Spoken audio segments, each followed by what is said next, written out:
راحت شنواری خیبر پاس کے نام سے ایک فیس بک پیج اور یوٹیوب چینل چلاتے ہیں۔ فیس بک پر ان کے 2.5 لاکھ سے زیادہ فالوورز ہیں۔ وہ گزشتہ کئی سالوں سے قبائلی ضلع خیبر کی تحصیل لنڈی کوتل میں صحافت کر رہے ہیں، مگر وہ کہتے ہیں کہ انہیں یہاں کئی چیلنجز کا سامنا ہے۔ بہت ہی مشکل ہے، پرٹیکولرلی 9/11 کے بعد اگر آپ فگرز دیکھ لیں ہماری ٹرائبل یونین آف جرنلسٹ کی، تو اب تک ہمارے 15 صحافی جو ہے وہ مختلف سوسائڈ اٹیکس میں اور مختلف ٹارگٹ کلنگ میں وہ جان کی بازی ہار چکے ہیں۔ اس کے علاوہ درجنوں صحافیوں کو ہیریس کیا گیا ہے، ان کو ٹارچر کیا گیا ہے، جیلوں میں ڈالا گیا ہے۔ صحافیوں کے لیے کام کرنے والی ملکی اور علاقائی تنظیمیں ان افراد کو جو یوٹیوب اور فیس بک پر اپنی علاقائی خبریں نشر کرتے ہیں صحافی نہیں مانتے، یا دوسرے لفظوں میں بقول ان کے صحافی صرف انہیں سمجھا جاتا ہے جو ٹی وی، اخبار یا پھر ریڈیو کے ساتھ کام کرے، کیونکہ وہاں خبر کو مکمل چھان بین کے بعد نشر کیا جاتا ہے۔ مکمل ایک پروسیس ہوتا ہے، اس سے مختلف چیزیں، اس کی جو لینگویج ہوتی ہے، اس کی جو ٹون ہوتی ہے، مختلف جو نازیبا باتیں ہوتی ہیں، اس کو نکال کے ایک فلٹر کے تحت وہ پھر صبح اخبار دیکھتے ہیں اور چھپتا ہے۔ ایسے ٹی وی کا بھی یہ ٹکٹ سے لے کے پیکج تک وہ سب کچھ چیک ہوتا ہے۔ یوٹیوب میں بیسکلی کچھ چیک نہیں ہوتا۔ اگر آپ مالک ہیں یوٹیوب کے، آپ چینل رن کرتے ہیں، آپ کے بہت فالوورز ہیں، تو آپ نے جو بول دیا اس میں بول دیا۔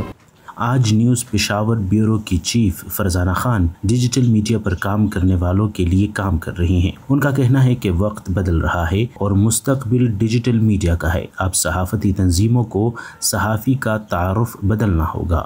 بہت سارے ایسے ڈیجیٹل جرنلسٹ جو کہ نیوز کے حوالے سے بہت اچھا کانٹینٹ جو ہے وہ جنریٹ کر رہے ہیں، اپنے علاقوں میں ان کی بات سنی جاتی ہے، پختونخوا میں ان کے لاکھوں فالوورز ہیں، لیکن ان کو جرنلسٹ نہیں مانا جا رہا۔ تو ہمیں لگا کہ ان کو یونین اور پریس کلب کے ساتھ بٹھا کر بات کی جائے۔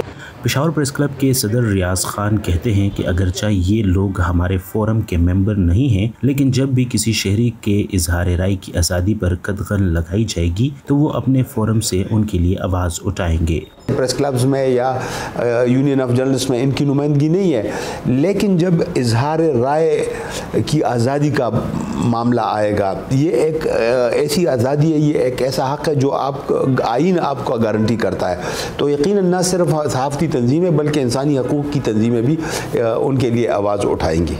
Pakistan electronic media regulatory authority یا پیمرا صرف ایسے میڈیا اداروں کو ریگولیٹ کرتا ہے جو سیٹلائٹ کی مدد سے ٹی وی اور ریڈیو پر معلومات نشر کرتے ہیں، جبکہ سوشل میڈیا کے لیے وزارت information technology and telecommunication کا citizen protection against online harm rules 2020 کے نام سے موجود ہے۔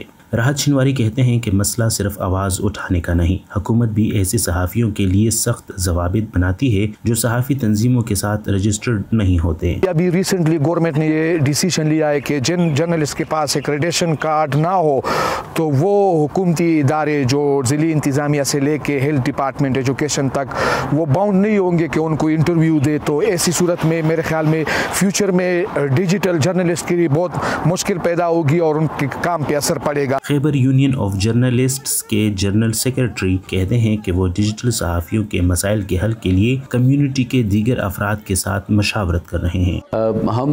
ہمارے پاس یہ کچھ اس طرح کے معاملات آئے بھی ہیں، کچھ سجیشنز بھی آئی ہیں، اس کے اوپر ہم کام بھی کر رہے ہیں، دیکھ رہے ہیں۔ خیبر یونین آف جرنلسٹ کے پلیٹ فارم سے ہم اس چیز کو جج کر رہے ہیں، دیکھ رہے ہیں کہ کس طریقے سے ان کے لیے کوئی ایسا ایک کرائٹیریا بنایا جا سکتا ہے جس سے ان میں جو کام کرنے والے لوگ ہیں ان کو سیپریٹ کیا جا سکے، ان کو کیٹیگرائز کیا جا سکے۔ باقی دنیا کی طرح پاکستان میں بھی سوشل میڈیا نے ابلاغ کے ایک اہم ذریعے کے طور پر اپنی جگہ بنائی ہے، اور دور دراز علاقوں یا دیہات میں ہی نہیں بلکہ شہری مراکز میں بھی خصوصاً انسانی حقوق کی متعدد ہولناک خلاف ورزیاں اسی ذریعے سے قانون کے نوٹس میں آئی ہیں، لیکن کسی صحافتی ضابطہ اخلاق کے بغیر یہاں غلط معلومات کی تشہیر بھی ایک سنگین مسئلہ بنتا جا رہا ہے۔ عمر فاروق، وائس آف امریکہ، پشاور۔